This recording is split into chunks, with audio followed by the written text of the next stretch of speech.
Keep silence. Please don't whisper.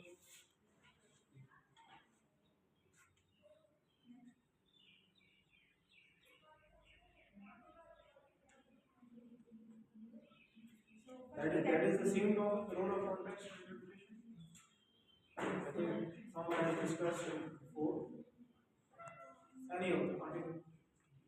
Firstly, that what is context?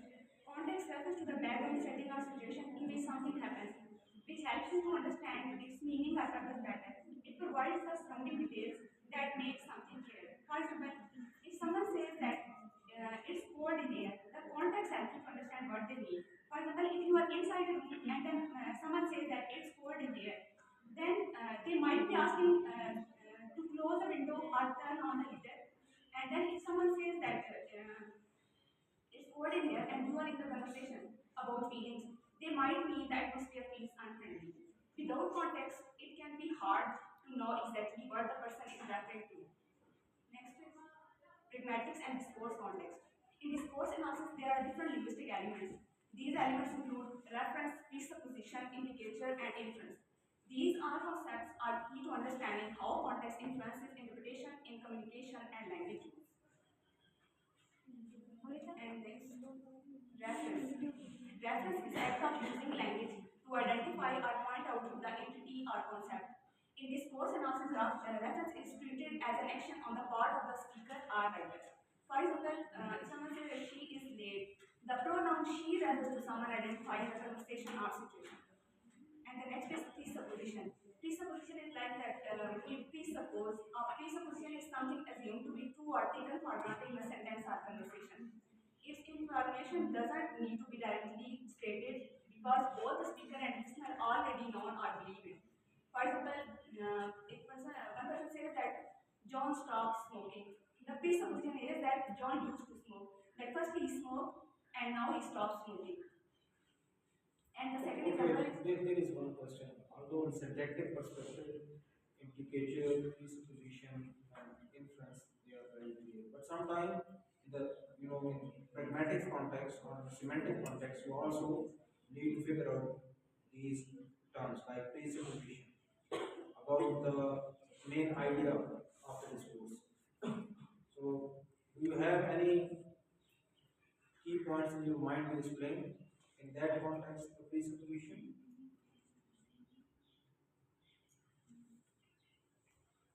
At the sentence level, it's okay. Something assumed to be true or taken for granted in a sentence or conversation. But maybe in a conversation, or conversation is there. So how would you interpret in the perspective of entire conversation? Presupposition. Can you quote any significant example from the current scenario? Any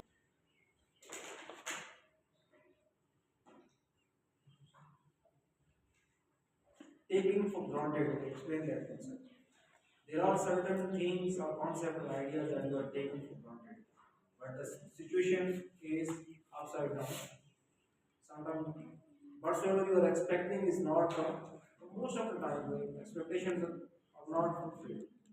You are presupposing about certain scenarios and situations, and then things are not falling in your favor. Things are falling apart. Yeah?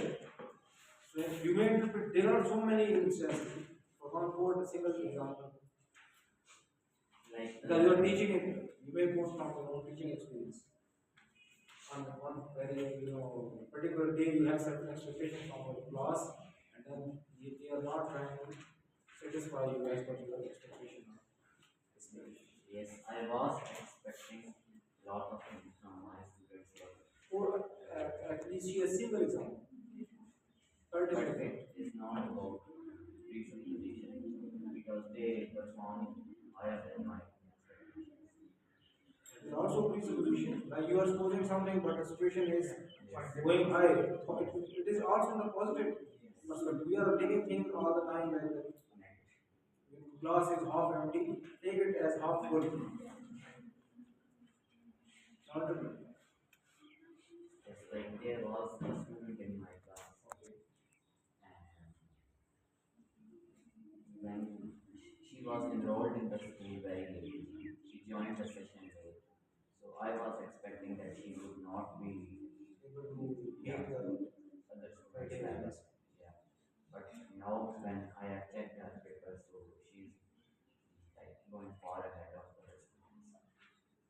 is an accepted case. Yes. Extraordinary.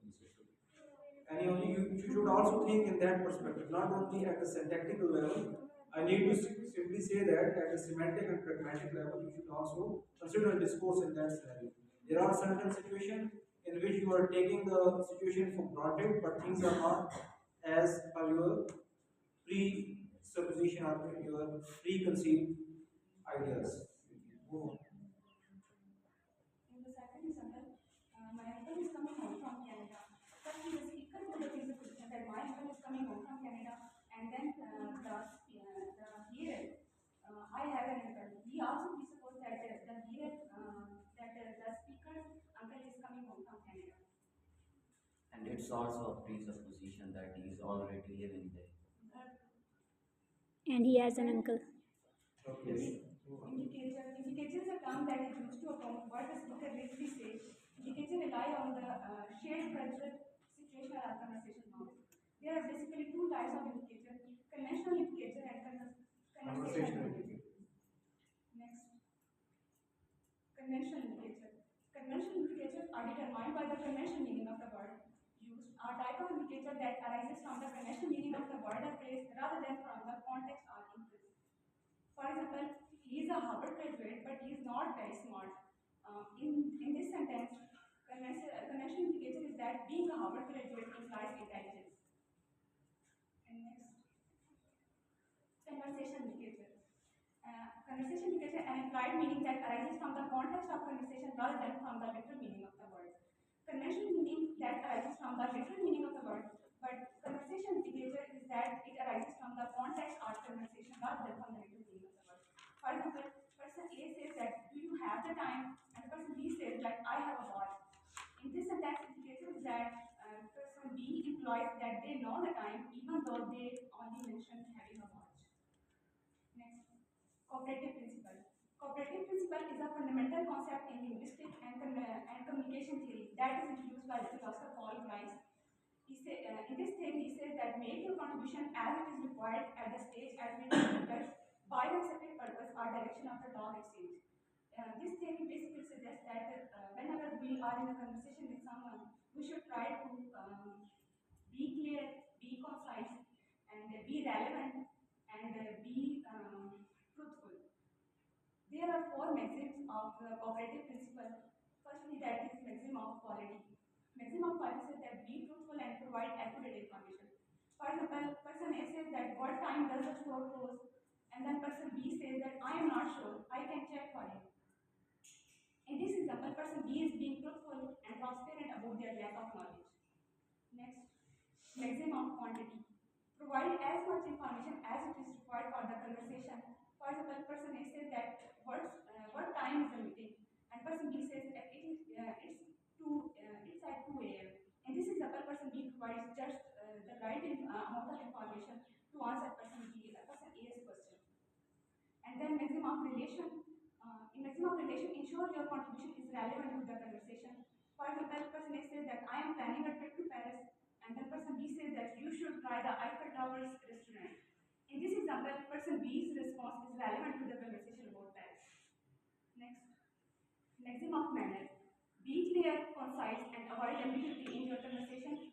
For example, person A says that what's the weather like today, and person B says that it's raining heavily. In this example, person B's response is clear, concise, and easy to understand, following the maximum manner. Last one is inference. An inference is a conclusion or judgment drawn from the evidence, context, or prior knowledge. It involves making an educated guess or interpretation based on the information available. In the example, person A says that I am feeling tired today, and then person B says that you must have stayed up late last night. In this example, person B makes an inference based on the information provided by person A. Person B assumes that person A's tiredness is due to lack of sleep, which is reasonable conclusion based on the common knowledge. So that is the response of B is based on inference. Maybe he has tired. So maybe there is possibility maybe he is tired or because of some other reason. But his inference is appropriate in that context. So it is the faculty of human mind to infer about or conjecture about different scenario or situation. But in the current AI, artificial intelligence, that aspect is missing. So it is supposed to provide you the information that is already programmed in that, but the human faculty is just to infer about certain scenarios. So it was a good presentation. Data was also, although you have presented it for the second time, someone has also presented it before you, but still it is, there is something in it. The way you have cited different examples. So I hope you got clarity. Any question related to this, you may ask her right now. At least now, clap for her the way she has actually.